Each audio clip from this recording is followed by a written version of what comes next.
Welcome to Influential Entrepreneurs, bringing you interviews with elite business leaders and experts, sharing tips and strategies for elevating your business to the next level. Here's your host, Mike Saunders. Hello and welcome to this episode of Influential Entrepreneurs. This is Mike Saunders, the Authority Positioning Coach. Today we have back with us Shelby Green, who's a retirement expert with Retirement Heroes, and we'll be talking about bond replacements and volatility buffer. Shelby, welcome back to the program. It's good to be back. I think that a lot of times people hear, like volatility and I want my money in safe and secure places. And one of the places that typically people look to are bonds, because for decades and decades past, those have been that volatility buffer. Why is that? Why are bonds a volatility buffer? Yeah, mostly because it has significantly lower risk than, your actual equities. And it typically has a better growth than if you had liquid money in a bank. That's the reason why bonds ended up being pretty popular. And I think that probably if we were to look back over 30 years, we would see like the S&P is high, low, up and down, and bonds sometimes are the go-to. And then sometimes it's just like, no, get out of bonds. What is that kind of like the peaks and valleys? How often are bonds really, really in vogue and good? And then how often do they kind of dip down and we need to move away from that? Well, bonds follow the interest rate market. So when, things happen with interest rates, typically speaking, that's when you're going to make your decisions with bonds, right? So as you see, interest rates changing, and that's the speculation expectation, that's typically when bonds will make a change depending on which direction. And so I think something really easy for people to do is that you understand that all your money shouldn't be in bonds. However, it's going to be significantly safer than putting your money all in equities. Yeah. And it's just like anything. I know that sometimes, people have heard that, Warren Buffett said, put all your eggs in one basket and then guard that basket. Well, that might be great for someone like him, but I think we need to have some diversification and have money in bonds and money in different places. So, typically, sometimes people have heard about the traditional 60-40 portfolio. What is that number? And is that even, what does that look like? What is the 60 and what's the 40? And is that still appropriate for retirees now? That's a good question. I'd say if somebody wants kind of like a rule of thumb, a 60-40 just says that you're probably not overexposed with your amount of money that's in equities. However, each person is so different, because typically speaking, the idea of having that safe money isn't just to like get the money away from risk. That's not the purpose. It's because if the market's down, you need a place that's safe to withdraw money from so you don't have to touch your equities. That's the biggest idea and the benefit of a volatility buffer, which happens to be something like a bond, or, there's other fixed alternates as well. But that's the real benefit of having it, is not because of the fact that it's just less risky. It's just really because you have a place that you can touch that's inversely related to, that's not related at all to the actual, exposure you have in the market. Yeah. Yeah. I think when people hear about, bonds and 60-40, what actually is a bond? What does it look like if you were to say to a client, we need to put some money in bonds to, offset some of the interest rate fluctuations? What actually is a bond? Yeah. Imagine that you're basically loaning money to the government, and then the government's saying, hey, we'll pay you a specific interest and give you back your original money on whatever the set date of that bond is. And so that's exactly what a bond more or less is. Okay. Is you're lending money to the government. And is that guaranteed, or can you lose money on that? You can lose money on it. And the reason why is because the whole idea of bonds is that they work inversely to interest rates, right? Okay. So like when interest rates rise, those fixed payments on older bonds, they become less attractive. And you can compare that to like the new bonds that are offering higher rates. So it causes the existing bonds to then drop. So that's exactly kind of how it ends up working out. And obviously it's going to be the opposite if, interest rates go down. So, for instance, if someone were interested in a bond 15 and they had one from 15 years ago, and then someone is interested in doing one right now, those two bonds might look totally different based on when they were issued, right? Exactly. It's all based on when they're issued. Yeah. Exactly. Okay. So then if we're talking about, helping to be that volatility buffer and we're looking at bonds, that could be maybe a good option. What are some alternatives to bonds? Yeah, I think some popular alternatives to bonds, and it just depends on what you're looking for. I think if you're looking for something that maybe you're more familiar with. I've seen a lot of people go with CDs. CDs are a bond alternative. But CDs, typically speaking, they're not liquid for the time frame that you choose for maturity. And on top of that, Hmm. the rate of interest is not too high, right? I think CDs right now are paying maybe 4%, but a few years ago they were maybe 2 or 1%. I think high yield savings accounts or money market accounts are another good alternative if you want money that's a little bit more liquid. Those are probably some of the most liquid accounts that you can have money in. Once again, the issue is they don't grow as high, right? Right. Typically over 20 years, even though rates right now are over 3%, usually what I've seen is, you'll probably average more like 2 to 2.5 over decades of time. And so that's kind of the Hmm. problem there, but you do get the liquidity. I think right now, one of the best bond alternatives on the market right now are annuities. You have guaranteed annuities paying out over 5.5% as of the time of this podcast. But, depending on the time, the rates are higher than CDs. They work very similar. They have better tax deferral. And on top of that, if you get more like a fixed index annuity, well, you have a potential to get a higher growth rate, right? So Hmm. I think that the rates are seasonal, just like they are with bonds. Bonds back in the 80s paid out double-digit returns. When I started in this industry, annuities paid out 3%. Yeah. Today, I have some clients getting between 5 to 8% averages in their annuities, which are really nice for somewhere that doesn't have any risk. Yeah. And talk to the person that goes, wait a minute, annuity. I heard on the radio, I heard this person or that person say they're horrible. Yeah, I mean, some of them are. I think the Right. idea, Yeah. That might not be a false statement. Some of them might be. so some of them are bad, but that's the idea of, people who do this a lot, myself especially. One thing that I've spent a lot of time and research on are if annuities are not always bad, how do we find the good ones?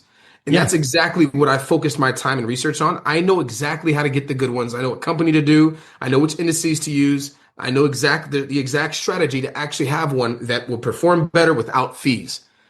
A lot of these annuities, they have a lot of fees, and that's the problem with them. I specifically find the ones without those. That way, the person can just really reap the benefits of the return and not have to play around with the idea that, hey, maybe this is not going to be that good of a plan. That's a really good point. Twofold. A, some annuities could be horrible. B, annuities back in the day, decades ago, were mostly horrible, but yet now these days they are a whole lot better. But it doesn't mean that every single annuity is good. So make sure you're working with someone like yourself that can show the differences. But fees, isn't it true that, that number you mentioned, like some annuities are returning 5.5%, let's just say, as an example. If there were a lot of fees on that annuity, maybe the effective return might be 4.5%, not the 5.5. So you have to watch the net return, right? Because of fees. Exactly, exactly. So, And no people matter don't what think like somebody, that. yeah, well, no matter what someone tells you on the other side of the phone, if you have whatever return that you have and you have a fee, you need to minus the fee from the return every Yep. single time. And That's so, like on Shark Tank when someone goes, "Oh yeah, I made $1.4 million in revenue last year," and Mark Cuban claps his hands, but then he's like, "Okay, well, what was your net income?" Yeah, we lost money. Well, it doesn't matter about the 1.4 if you had so much expenses. Well, it doesn't matter if the instrument was 5 or 6%. If there were so many fees that bring it down to 3 or 4 or whatever, that's the true number. exactly, 100%, Yeah. and that's exactly how you should be thinking about it. Yeah. So when we're talking about volatility, it's like my money is in the market and we know the market could go up and down. So that's why we want to have a volatility buffer. Maybe there's bonds we want to use. Maybe there's annuities, whatever the case is. But what are the risks of having no volatility buffer? Oh man, I actually just showed this to somebody not long ago, maybe a week or two ago, and we basically looked at if somebody invested their money from 1995 all the way to 2009, where they would be. And what I did was I showed them two scenarios. Now, this time frame averaged 10.4% using the S&P Mhm. 500. So I showed them, hey, if we took money out in 1995 all the way to 2009, here's what would have happened with your portfolio. And they took out money every single year, and they actually ended up by the end of the 15 years with more money than they actually started with, which is kind of crazy. Huh. And I showed them, hey, what if we did the exact same thing, but we did the years inverse, meaning that instead of 1995 happening first, let's say the same return that you would have got in 2009 happened. And so 2009 was a rebound year. Nice. The year after that would have been 2008. right? And so we just did the exact same average return, 10.4%. We did the exact same years. We just inversed them. And the person ran out of money in 15 years instead of having more money than they started with. And this is a Mm-hmm. $2 million person that we're talking about. And this is the idea of if you have no safe place to pull money from, if they just had a place to pull money from every year that was negative, they would have ended up with almost exactly what they started with 15 years later. Wow. And so all we had to do was play. We needed about 4 years of volatility buffers with whatever income level they wanted. They needed $150,000 per year. I said, okay, sounds like we need $600,000 somewhere that's unaffected by market volatility. And that saved them tons and tons of money if they end up in that type of sequence where there's a negative year around the time that you retire. Big difference. Yeah. I think that sometimes people hear conversations like this and just throw their hands up and go, I'm just going to keep my money in cash.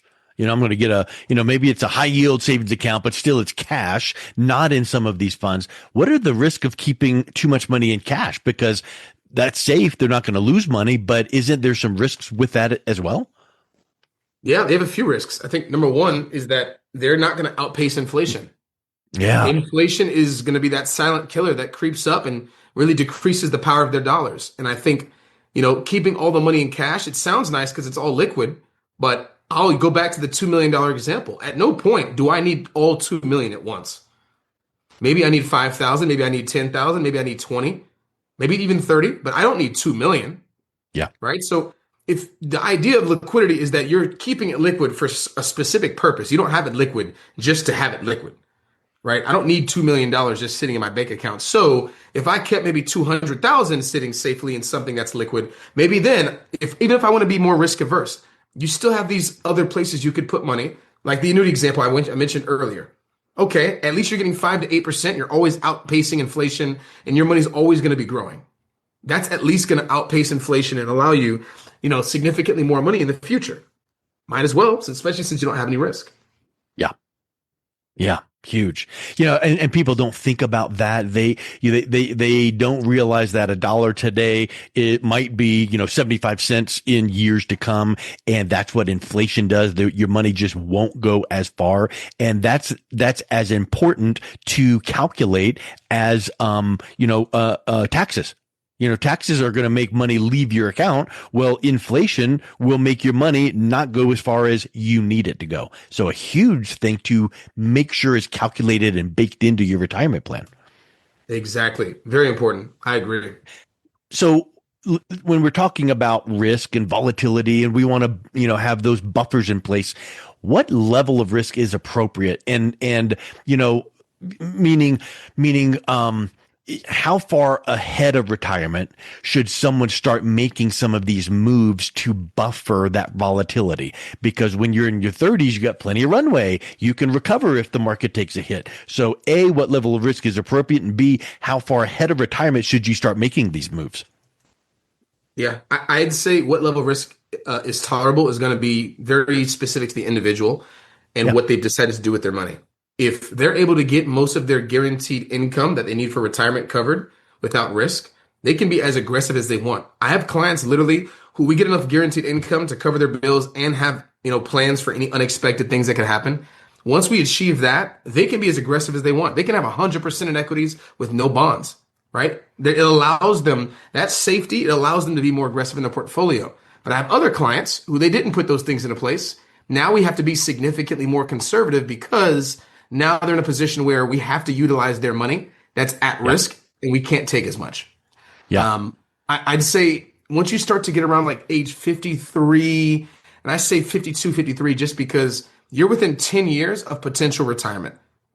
Most people, they typically retire after they're able to touch Social Security. And so having a 10-year leeway of preparing properly, more than likely, if you're in your 50s, you probably have 100% or 90% of your money in equities. And you got to literally start changing the plan so you can have enough money in a volatility buffer by the time that you're already there at retirement.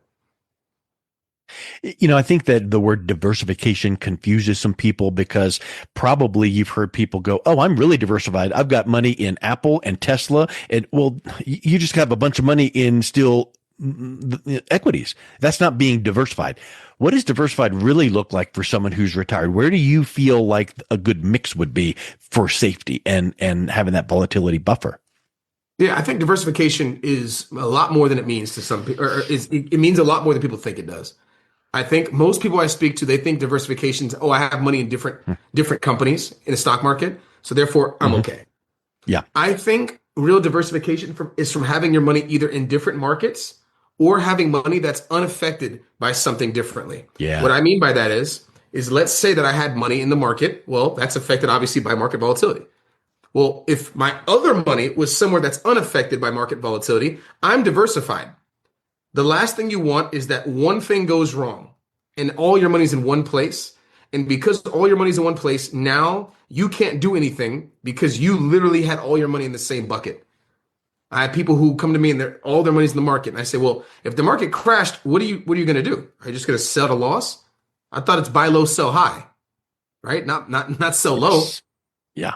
And so it just allows people more freedom and flexibility if they have their money in separate places with separate goals versus trying to do all of it the way that they've been doing it in prior to retirement. You can't do things in retirement the same way that you did it prior. It's not the same. Yep. Yeah.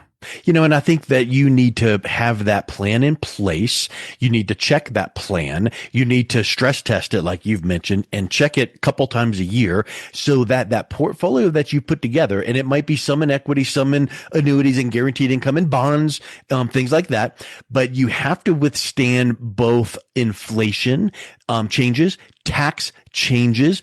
What are some other external hits that people aren't thinking about that would really impact their portfolio that they need to be prepared for? And when we think about volatility, it's not necessarily only the market went up or down. Sometimes you need to think about, inflation went up, so that impacts our volatility of our retirement account, right? What are some other things that impact? Yeah, good question. A lot of things. Changing like laws and changing actual structure of things. That actually is a big determining factor of what's going to happen. I'll tell you some examples now. One, RMDs. At some point, they made it so you have to be, 75 instead of 73. Well, before that, it was age 70. And those changes obviously would heavily affect your retirement, and there's nothing that you can do about it, right? Social Security. The age for your full retirement age used to be 65. At some point, it was 67, 66 in a few, a specific amount of months, such and so forth. Now, 70.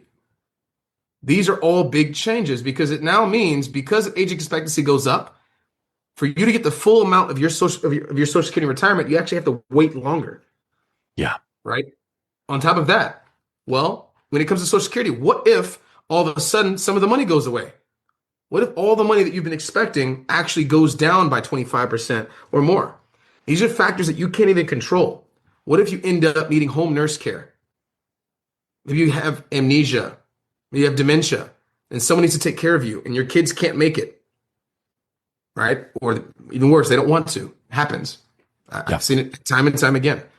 It's like, I love you, but I don't know if I can move all the way back to, Georgia or X, Y, and Z in order to do that. These are all things that people just don't take into consideration on top of everything else. Interest rates changing. Well, when interest rates change, it means a big deal for the real estate market. But what does it also mean for you? It means debt is going to be at a higher rate of interest when interest rates go up, right? It means they're going to go down if interest rates go down. Might want to take advantage of that. Same thing with bond rates. Bond rates actually, well, potentially, depending on what happens with interest rates, maybe now bonds are going to be a bigger deal. Right now, we're in a position where annuities are a bigger deal because of the rates. Right now, they're paying out really high, but previously they weren't. And so there's always different things that happen that you have to really pay attention to that you really just can't plan for. But if you just once again stress test the portfolio, then against anything that could happen, well, then at least the things that are in your control are going to be controlled. Yes. I tell you that it just is something that, you mentioned it in passing, but I think it needs to have a flag put down to the ground. Hope is not a strategy. I hope I'm good. I should be good. Well, it's like what the old saying, I think Ronald Reagan was famous for saying it, trust, but verify.